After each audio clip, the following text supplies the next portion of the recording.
Hey, everybody. Welcome again to another episode of the ShopNotes Podcast. It's episode number 237 today. I'm Phil Huber, your host, joined by Logan Whitmer and John Doyle, the usual cast of suspects, back, ready to go, all set. On today's episode, we're going to get an old tool update, maybe a little bit of a humble brag from one of our listeners. We'll check in on some of the things that we've been doing this summer already. And then we're going to ask the question, is Golden Oak ready for a comeback? All this and more on this episode of the ShopNotes Podcast. I want to remind listeners several things.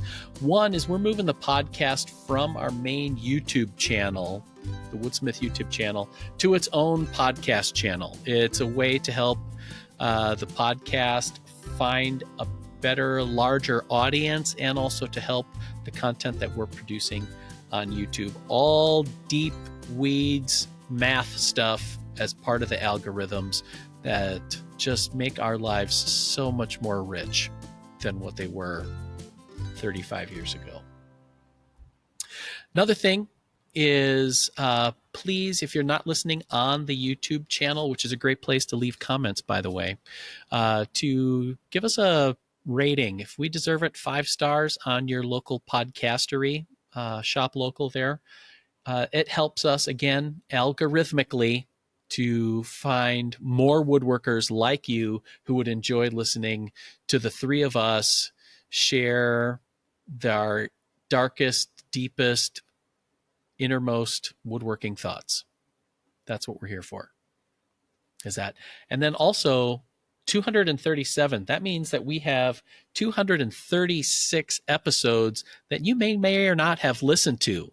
There's plenty of great content back there, show notes pages that goes along with it, and just a lot of great woodworking content and perfect ways to pass the time while you're on your summer travels, whether you're in a car or an airplane or wherever. So there you go. As per usual, we start off with a little thank you to one of our sponsors. This episode of the ShopNotes Podcast is sponsored by Harvey Industries. Good enough is not good enough. See all of our new tools at harveywoodworking.com. Then I also like to share a few listener comments from previous episodes. Last week, we had a special one. Rob Petrie, assistant editor here at Woodsmith, did an interview with Dorian Brock, a German woodworker who wrote a book on Japanese joinery. It's kind of a joinery nerd. Rob wrote a book review that appeared in Woodsmith a couple of issues ago, and as part of that was with this interview, some really great stuff on there about joinery and woodworking in general. Make sure you check that out. Brent Jenkins says, I have the book. Really been enjoying it too. And then going back 2 weeks since we missed out from episode number 235, Puppy Doc Bob says, I just went to the Woodsmith website to look at the uploaded pictures. The church doors look fantastic. I especially like the cat's mouse door into the office in the backdrop, LOL. Great touch. Burr oak, why not just use the sawmill and slice it down the center? Bob also writes, torrified woods, often spruce, are used in guitar tops as an artificial way of aging to optimize the tonality. It also produces a bit of an amber effect versus the ebonizing. You know, the three of us are fathers, and I think there's many times when we've told our children to watch their tonality. Mm-hmm. You better optimize that tonality. Yeah. I will have the record state. I have never said that to my kids. Not yet. Not yet. I don't give them warnings. I just... I think that's the longer form way of saying check yourself before you wreck yourself. Mm-hmm. Yep. Yeah.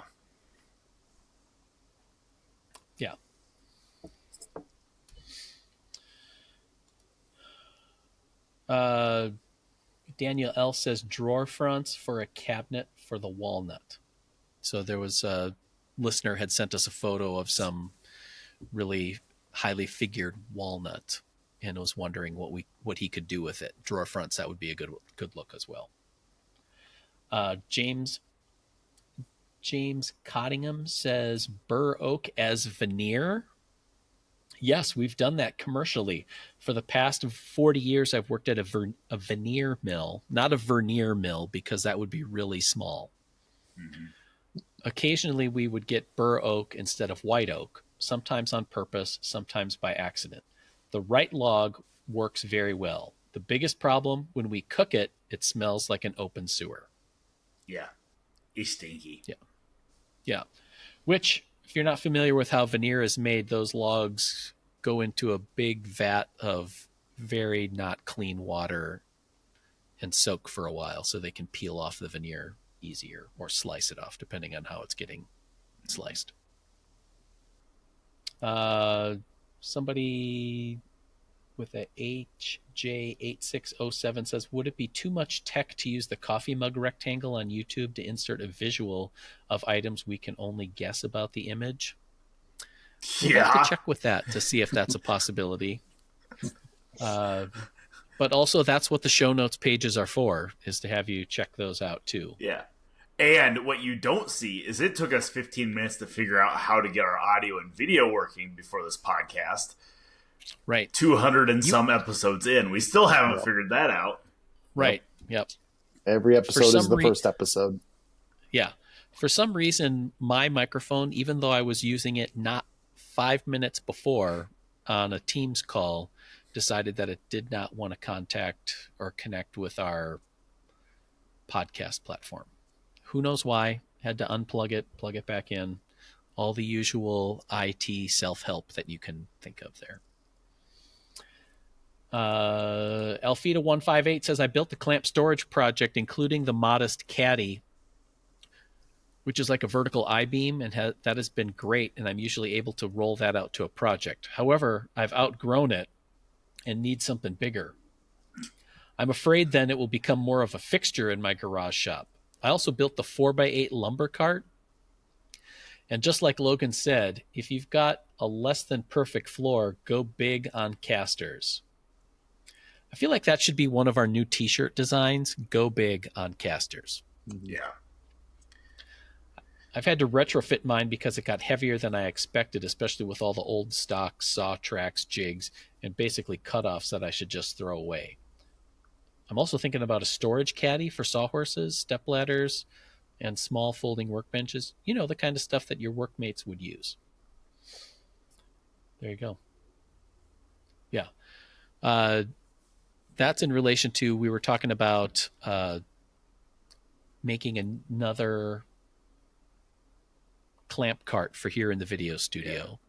And then John designed one that kind of has the family resemblance to a shop organizer he made a few years ago, which then inspired some of the styling on what was that, like an assembly cart that was like a year or two ago, John, that you did? Yeah. It was a assembly cart, had some of the same features. But yeah, that one just couldn't, the assembly cart couldn't hold longer clamps. So yeah, kind of stretch this design about as far as it can go. Right.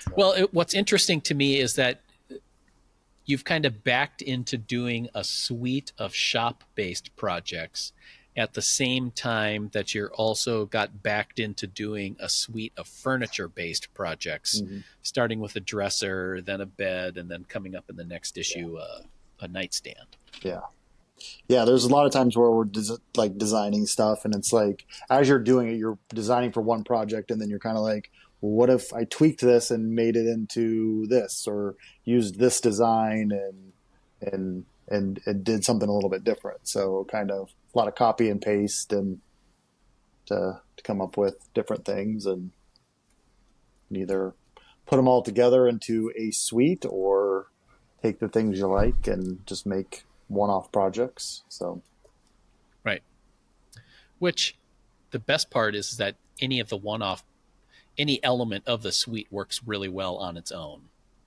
either shop or the furniture ones. Yeah. So I'll put a link to that clamp cart in the show notes page. And then, because that'll be coming up in a future issue as well. And then as we transition to our second segment here, I got an email a couple of weeks ago with the subject line, all caps. I'm sick of Logan buying all the good vintage machinery. Harold McDonald writes, so when I heard he, Logan, was out looking for a Northfield bandsaw, I endeavored to buy it out from under him. Not sure if I got the right one, but I hope so. Take that, Logan! And if you all, Phil and John, could secretly let me know what Logan is trying to buy, I may endeavor to steal more of his potential purchases out from under him. So we have a photo that got attached to it of a Northfield bandsaw strapped down in a U-Haul trailer. Very well strapped down and anchored, I might add. Like that's a quality job on there. That one will go on the show notes page as well. But I just wanted to put that out there. So okay, now I have a few points to make to Harold. And I have traded emails with Harold, and we have confirmed that this is not the bandsaw. First of all, I have not been looking for a Northfield bandsaw. If I come across one, that's a different story, okay? It is a action of opportunity, not a search for it, okay? Not premeditated. This is not premeditated tool purchasing. Second off, incorrect bandsaw. Take that, Harold. I've already told you that. It is still for sale. I'm just waiting for the guy to email me back and say, you know what? You're right. I don't need to get my full asking price for it. And then we'll deal with that when that comes. Thirdly, I think, Harold, that you overweighted that U-Haul trailer because those things are weak. So take that. I believe he said, maybe in his response back to me, is like, hey, if you do go pick up that bandsaw, take the table off, because he said that they're super top heavy with the table on them, I guess. Oh. So, I mean, I could see that. Yeah. Because really above the table, it's just that upper wheel. You know, there's not a lot of cast iron that's up there. So, yeah. That one was a delight because that came through on a Saturday, and that was just, it was just right. Mm-hmm. Yeah, I'm going to be in Cedar Rapids, not this weekend coming up, but the next weekend. And my wife will be out of town. So if a bandsaw were to show up here, not that she would really know anyways, because let's be fair, it's kind of a revolving door of tools in my shop. She wouldn't know. So if it happens to come then, it happens to come then. Yeah. So to sum up, he didn't get the bandsaw you were looking for. Nope.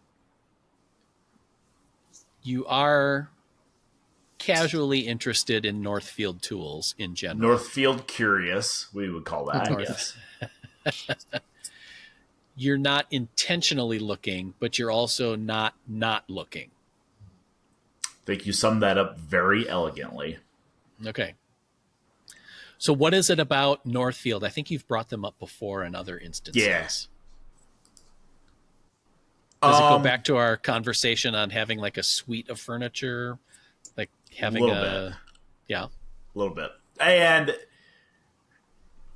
I like the fact, I've said before that I enjoy the vintage machinery just because it is made really, really well. Super heavy, super cool aesthetics. Northfield's still around. So I could still order parts for a saw made in 1940, right? Like, that's pretty sweet to me. Everything was made here. Everything Northfield is still made here in the U.S. And it is a value proposition, in my opinion. It's like, if I want to go buy a new, let's just say the 32-inch Northfield bandsaw I'm looking at. If I want to go buy the new version of that, it is $24,000. It is a very expensive saw because it is made in the U.S. It is all machined up in Northfield, Minnesota. But it is a beautiful saw. If I can get one for under $1,000 that I might have to put a little bit of work into, like, that is a great deal. Yeah. So I think if you look forward 20 years, what Logan's shop looks like, I would love it to be all Northfield stuff. Okay. Because it is, and you're the kind of person that would be willing to deal your way up there, so to speak. Oh yeah, 100%. And that's exactly what it is. Like, it is one of those, like, I would, if I bring this Northfield bandsaw home, I will have it in my storage side of my shop. This is one that I would go through the effort of sandblasting it and refinishing it and getting it back to almost as sold state. And once I got it there, I would sell my Crescent, my big 36-inch Crescent. Okay. And then the next thing I'd be looking for would be a Northfield jointer. And I would wait until I found one. When I found one, it would come in here, and then the Moac would go away. So, like, it would be one of those things, like, over the years, I would try to get to a point where I have all Northfield stuff. Because I believe that the Northfield stuff is the best of the best that you can buy. Okay. I don't think that there is anybody that makes nicer equipment than Northfield. You could argue that the way they make it and the stuff they make currently is, I mean, they're still, to this day, as of June 18th at 2:36 p.m., unless they closed their doors an hour ago, they are still manufacturing this equipment the same way they did in the 60s. So one could potentially argue that, like, somebody like Felder or SCM might make nicer stuff because they've redesigned it. They have a little bit higher tech in their tools, but that's not what I want in the tool, not in these tools. So yeah. So I would work my way up to those. Yeah. I mean, we'll get to this in a little bit later segment of the show, but you and I 2 weeks ago were at the Grizzly tent sale. And in the Grizzly showroom in Springfield, Missouri, they have a section because they own South Bend tools. Yep. So they have several South Bend vintage tools that they've restored and are in sweet, sweet shape. There is a great sense of industrial design to those machines that modern tools are lacking to me. Yeah. Back then is where the designers would go on their lunch break, smoke a cigarette, and bare knuckle box for fun. Like, that's when the designers were men. All right. Second point I was going to make there is that I also feel like vintage tools, including those ones that we saw, along with the industrial design, the aesthetics of it, there is an elegant simplicity to the machines themselves. Yeah. Yep. And I think, honestly, where a lot of my love of this came from was the print shop I managed before this. We had a couple of old Heidelberg letterpresses built in the 40s. I think one was a 42, one was a 58 or something like that. And I mean, it's exactly the same thing. Everything was mechanical on them. everything was robust, everything was industrial, and, you know, having multiple times stood there and ran, they were converted from a letterpress printing press into a rotary die cutter. Having stood there for, you know, there was several times I'd be there all weekend running a die cutter, just me in the shop, and just watching that machine run, and just there is this rhythm that the machine is in, and you're just watching all the mechanics of it run and operate. You're like, this is fantastic. Like, this is what I love about tools. And yeah, like, I think I told you when we were at the Grizzly showroom, like, I really just want to crawl up there and turn that shaper on. There was this little metal shaper that just it was so cool looking. Super cool. I have a couple of photos of it that I took. I'm going to put those on the show notes page too. It was one of those, I have a text thread with my two brothers and my dad, and I took a picture and sent it out. And I'm like, I'm not entirely sure what this tool does, but I would really love to have it. And I'm pretty sure I would use it every day. Yeah. Yep. So I'll put those on there. I think it was just even to the point that on that, it's called a horizontal shaper, 7-inch. I think it was a 7-inch horizontal shaper. Directly above the power switch was this small tray so that you could put, I don't know, just some stuff right there. Whatever it was you just need. a nice, Yep. Drop your See, keys and your lighter and whatever. And you pack cigarettes. yeah. Like, what I love about that, and I'm saying this full well knowing that 99% of all tool companies operate this way today. Modern tool companies, for the most part, whether it's a Grizzly, a Powermatic, a Jet, a Laguna, you know, they are ordering their tools from a factory that's making everybody else's tools as well. So they have, you know, that factory presumably has a big metal brake that is cranking out table saw cabinets. And then whatever tool manufacturer ordered that tool, they're painting it that color and they're slapping on an emblem. To me, a little bit of that charm is lost because of that process. But you go back to an old Crescent or an old Northfield, that name is cast in to the base. Nobody else is like that. Tool was designed and manufactured from start to finish by the Northfield design or by the Moac design or whatever. You know what I mean? Yeah. Now, some tools definitely share, you know, that tripod feature that my Moac is. Northfield also uses that style. There were several that used that style of base. So you have some commonalities in the design, but it's not like today where I could grab, you know, a power switch off of a, you know, XYZ table saw and put it on another brand because it's pretty much the same saw. Not the case. Yeah. So, different animals. Yeah. You want a glue that you can trust, and fortunately, Titebond has the glue you need to get the job done with confidence. From interior glues with strong initial tack and short clamp time, to exterior glues with exceptional strength and water resistance, look to Titebond, the right glue for your next project. For more information, visit Titebond.com.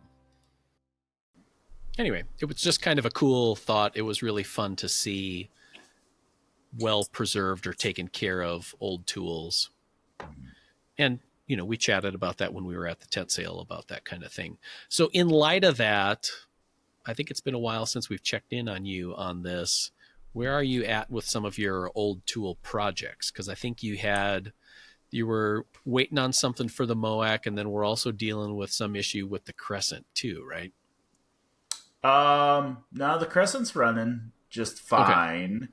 I actually reset a bunch of cherry on it the other day for a new project. But no, I'm still waiting on the head on the Moac. The company I'm getting the head from, WGM, they manufacture most of their stuff in Taiwan or China, and they had their next shipment of stuff was waiting due to tariffs. So they were kind of holding off on, because this was a custom machined part. It wasn't just an off the shelf thing. It was sitting overseas in China. So I'm still waiting on that, which is fine. I'm not in any huge rush for it. I do want to do a video on installing that head though. So I just want to, as soon as it shows up here, the week it shows up, we're filming, because I want to get that thing up and running.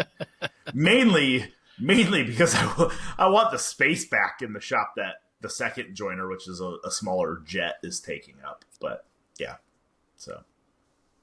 Okay. Yeah. Cool. Yep. All right.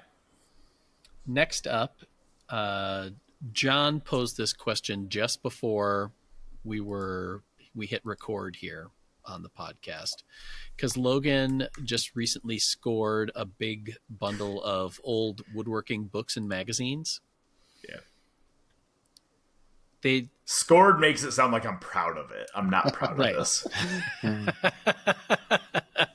What happened is that Logan went to the woodworking equivalent of the Animal Rescue League, found one puppy, and then 6 more puppies came home with him. Well, it's more like, hey, if you want those, you have to take the entire litter. Yeah. So we were reminiscing, because one of those books was an old New Yankee Workshop book, Norm Abrams. There you go. I built my wedding gift to my wife was a dining room table that was from New Yankee Workshop. Back then, shaker stuff was super popular. Not that it's not popular now, but I think there's a lot of other styles that compete with it. So, and then John brought up the question, and I'm going to pose it to our listeners here: is golden oak primed for a comeback? In the same way that you see furniture or fashion styles come in different cycles, maybe in slightly different iterations, but is there an element of golden oak that could return? God, I hope for future generations there isn't. Yeah. I don't know. I think I saw this like on a TikTok, like some designer or something on a TikTok talking about this, and it's like I remember the era very clearly, so I'm not ready for it to come back yet. But maybe for the younger generation that didn't live in that, that's like it's gonna be their thing. But they said it's about ready to pop. It's a bubble here, and it's coming. So prepare yourselves. See, the problem is, like, I'm going through all of, like, okay, these woodworking books were listed for free. I saw 2 books in the picture that I wanted, but the rule was you had to take it all. So I took it all. Which is fine. I mean... Yeah, me and these 2 ladies, we probably took 15 trips each in and out carrying books into my truck. Like, the back seat was full.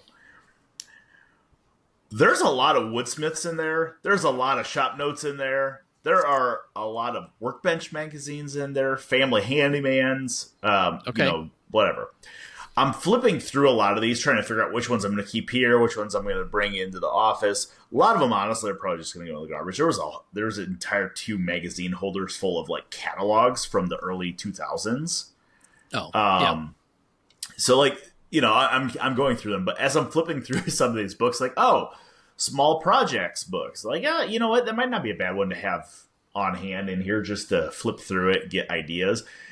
As I'm doing it, it's like, oh, these are straight out of 1992, like, and they're black and white, and I know that they are golden oak, like, straight up, like, you just know.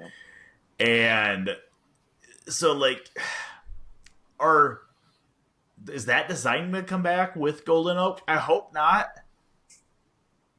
There's a lot of heart cutouts, Yeah, the old country, quote unquote, country look with the little like kitten faces and so bad geese with Yeah. Little handkerchiefs around their necks. Yeah. Country cousins. The tilt out potato bins. Yes. Yep. You know, yeah. There was a lot of, which I think are, God, I feel so dirty saying this. I feel so gross saying this. There were a lot of scroll saw books or scroll saw magazines. They're fascinating. Like, they're kind of cool. I don't want them, but they're kind of cool. It's like a moped. Kind of like my moped curious. That's it. It's cool until your friends see you with one. Yep. Well, it's probably the difference between like a 1990 Honda Elite scooter and a 1950s Vespa. Yes. Yeah. You Yes. know, it's the execution, not necessarily the category. Yes, that is fair, because the scroll saw magazines, there are some that I'm like, okay, that's kind of cool, and I recognize the skill and the dedication that this person has had to that, versus me scroll sawing the White Tree of Gondor on a desk. Mm-hmm. Right. You know, so there's, definitely different. Okay. Oh, and speaking of inheriting old magazines, I've had this sitting on my desk for a few weeks now. I should share. Oh, right. I was going to talk about that. Yes. So I got, somebody gave me a set of old Woodsmith magazines. Somebody was having a garage sale. Like, hey, you work for Woodsmith. Do you want these? And I'm like, no, but I'll take them, I guess. Don't throw them away. I'll take them. So it's like issues like 40 or like this one's 35 to 60. So late 80s, mid to late 80s, we'll say. But that wasn't the cool part. The cool part was that it came in a binder, Naga hide binder. Okay. Mhm. Yep. So I don't even know. It says Oklahoma Upholstery Supply Naga hide. I don't even know if I'm allowed to legally own this now that Naga is a Endangered protected species since Yep. the 80s. Yeah, it's or on the whatever. CITES list. Yep. So that was the cool part, and then the sticker on the back on the edge of it.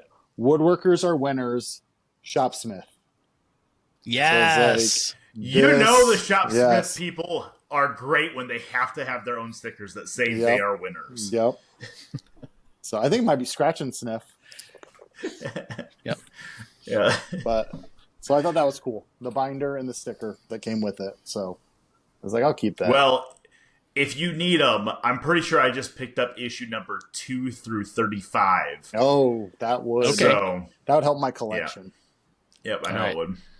I honestly was, a few years ago, we moved out of our former larger office building into the single building that we're in now. And we used to have multiple complete sets of all the print issues. And I was under the impression we were going to save one set of both ShopNotes and Woodsmith, and somehow they did not make it over here. So a lot of them ended up going to the great compost heap in the sky. Yeah. So maybe having a few back here would be nice. So, yeah. Good. I shall bring them. I think I have a complete set actually in the garage that my father-in-law got me. But so this is a thing that I have been thinking about as I'm, the last 2 hours as I've been going through these magazines. There's some woodworkers journals and some wood magazines, Woodcarver Illustrated, the scroll saw ones, like those we do not own the rights to. But then there are other ones like Workbench, ShopNotes, Pop Wood, Fine Woodworking. There's a lot of those titles in there that we are part of our corporation now, right? And we have access to all of those digitally. Mm-hmm. So part of me is like, do I hold on to the print version? Because it is nice just to kind of thumb through them, not knowing what I'm looking for till I find it. Mm-hmm. Like, I can pull up from my computer here, I can pull up any one of the magazines from any of our titles at any time. But I can't sit here and flip through the pages. You know, You can search through them, but it's like sometimes you don't know what you're looking for till you just happen upon it. Yeah, there's a serendipity to it. I feel the same way because at home, my woodworking library, I have a whole set of ShopNotes. Yep. And those are fun to just flip through. And then I keep, off and on, I've had a subscription to Find Woodworking, and I keep a handful of those, but I keep all of their tools and shops issues. And I have that here. And then I was at Half Price Books a couple of months ago and came across, it looks like somebody must have given up their woodworking library. They died. That's what he's saying. They aged out. They died. They aged out. Of the hobby. Yeah. We call it attrition. Anyway, in there were bound volumes of F&W, Popular Woodworking's parent, did a magazine for a while called Woodworking, just regular woodworking, not the popular kind of woodworking. Yep. I'll put some photos of this on the show notes. Anyway, they had the bound volumes 1 through 7, 8 through 12 there. And I picked those up again because I like just flipping through it for article ideas or stuff that I remember. And it's probably my age, but I just like being able to pick up something and look at it. And sometimes I think my memory is based on physical location. Like I can remember like what side of a page things appeared on. So it's easier for me to find stuff that's not as easy to stumble across when you're trying to do a search on it. And sometimes the search is based on, I don't know, in a way that it just doesn't come up with the result that you're looking for. So I like to look at the real things and have them in there because I may not probably won't build something exactly, but there's a detail or a style or something that I will fold into a different kind of project. I think that's kind of what you did with your desk too. Yeah. You know, it's not any one stickly desk. It's a conglomeration of things. Yep. Yeah. Well, and it's funny. So like, going through a lot of these magazines, just flipping through the pages, I'm like, oh, that's an interesting article idea. Or, oh, I remember this when I subscribed to Pop Wood and stuff. And, you know, I don't know if this is just a me thing or you guys as well. I put more weight on the books than I do the magazines, like to hold on to them. And I think that's because of where we are, career-wise, because, we have access to all the magazines. I actually just went online. So last week we had a gentleman here filming a class for Pop Wood and Fine Woodworking on building Windsor chairs. And I've done a few different types of chairs. My buddy Rusty came up and we did Democratic chair, and I really enjoyed that process. And I have a couple of chair seats like ready to go.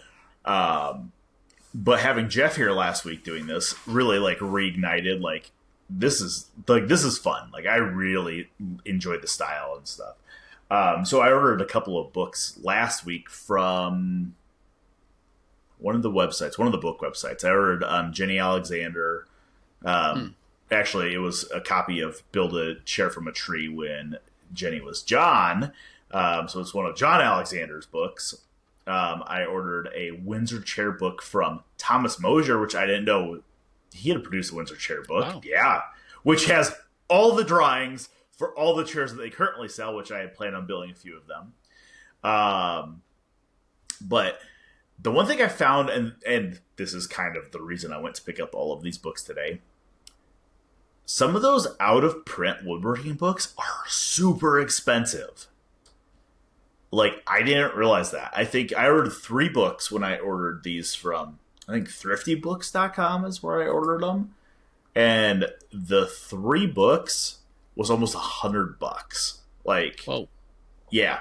And, yeah, thriftbooks.com. Does this tell me what I ordered? It doesn't. But anyways, yeah, like when Thomas Mosier's Windsor chair making, I paid $40 for.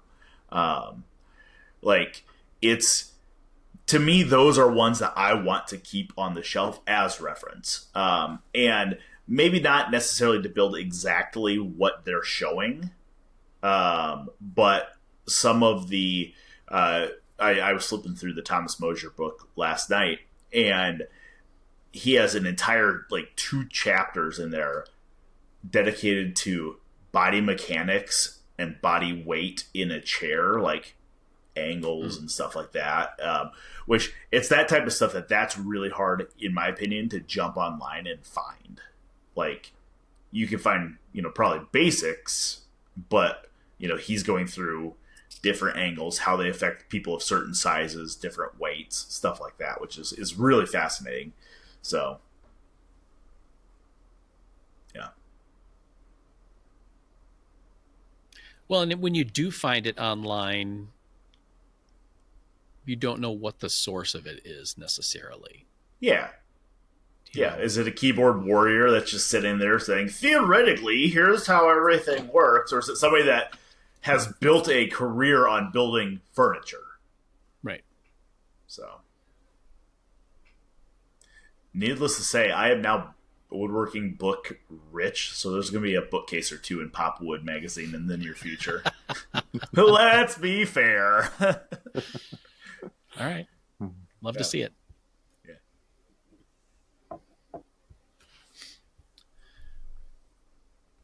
John, what do you look for? Do you have a woodworking library collection?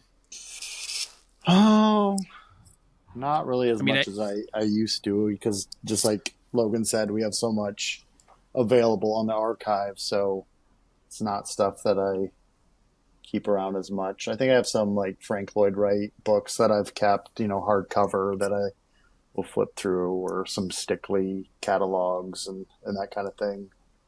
So, kind of like the Thomas Mosier thing, where it's like a trusted, timeless source of just general knowledge and that you can't necessarily find online. Yeah. I find it interesting. It seems that periodically, I think almost each of the woodworking magazines have published some kind of a must-have list of woodworking books. And it's interesting when I look at some of those books on there, I think, that doesn't really do it for me. But then there's other ones that I have that I don't know that I would call them super valuable, but for whatever reason, they make a connection with me on why I'd want to hold on to them in different areas of woodworking. So that would be one question that I have for listeners, viewers, is what kind of woodworking books are you on the lookout for? You can recommend a few specific titles, but are there categories or styles, or what is it when you're wandering through a used bookstore or thrift store, garage sale, online, whatever, what are you looking at? That would be a good one to take a look at. So wrap things up here. Like I mentioned earlier, Logan and I were at the Grizzly tent sale a couple of weeks ago, which was a fun experience. Second one that we've been at, and Logan and I each did some demos, and that was pretty cool. Logan managed to work outside in the rain on 2 days on doing some sawmill demos. Yeah, not to say I'm more dedicated than anybody else that was doing demos there, but second place was a long ways in the rearview mirror. There you go. Yeah. No, we had, I had drove down, with a couple of logs to do some sawmilling demos outside, and had some issues with the first pine log that was on there, some knots and stuff, and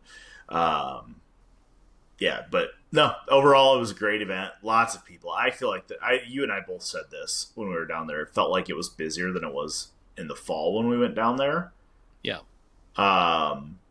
So yeah, it was super cool. Great to see everybody.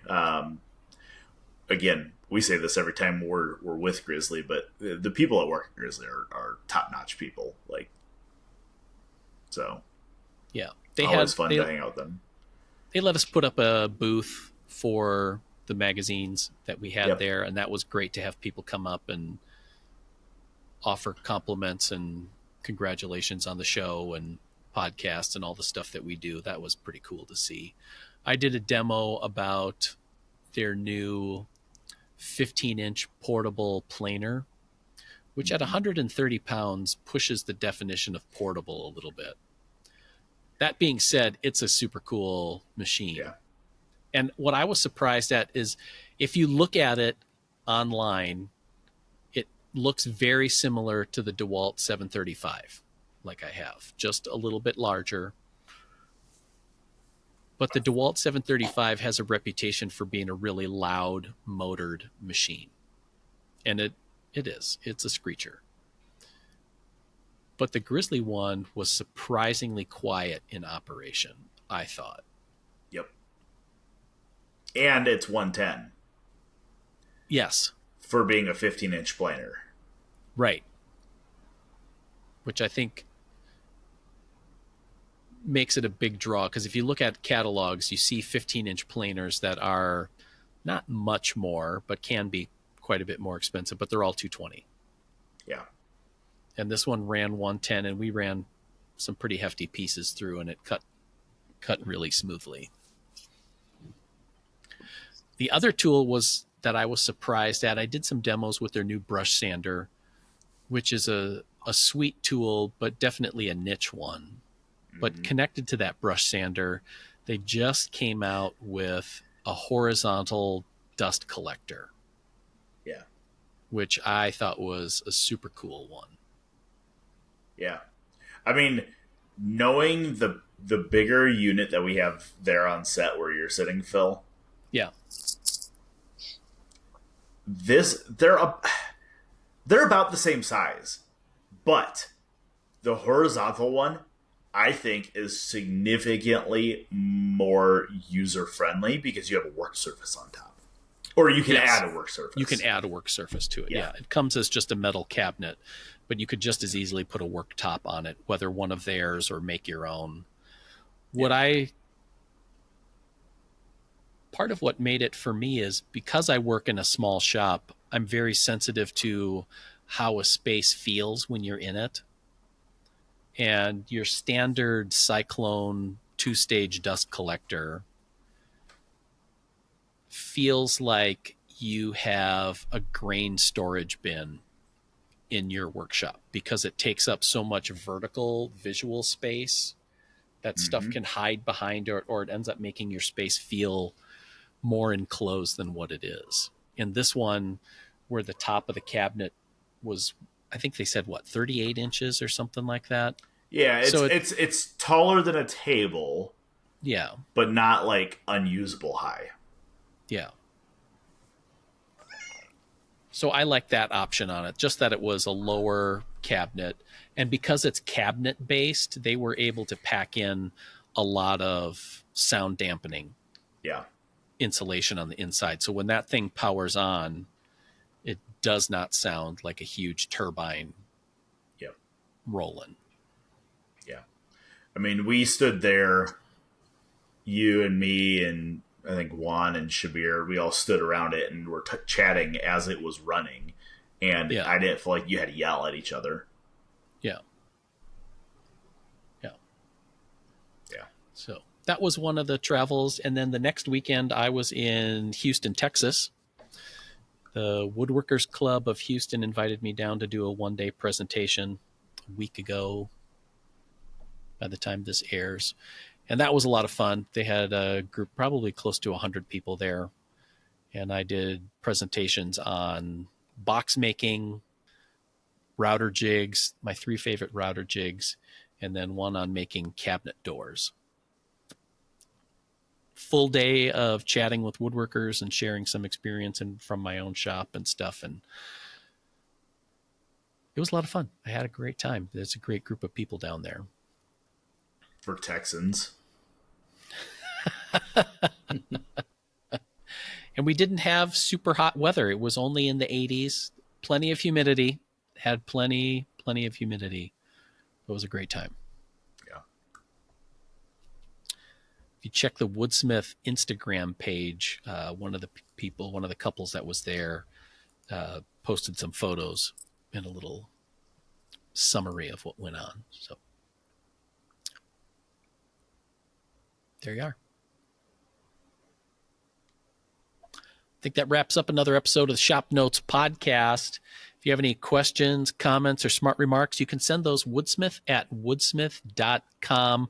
Or if you're on our YouTube channel, youtube.com/ShopNotesPodcast, you can see back episodes as well as this one and comment there already. It's what drives us to do these. In addition to your contribution in subscribing to Woodsmith, Shop Notes, and Popular Woodworking magazines. This episode of the podcast is brought to you by Titebond. You want a glue that you can trust, and fortunately, Titebond has the glue you need to get the job done with confidence. From interior glues with strong initial tack and short clamp time to exterior glues with exceptional strength and water resistance, look to Titebond, the right glue for your next project. Visit Titebond.com. That's it. See you next time. Bye.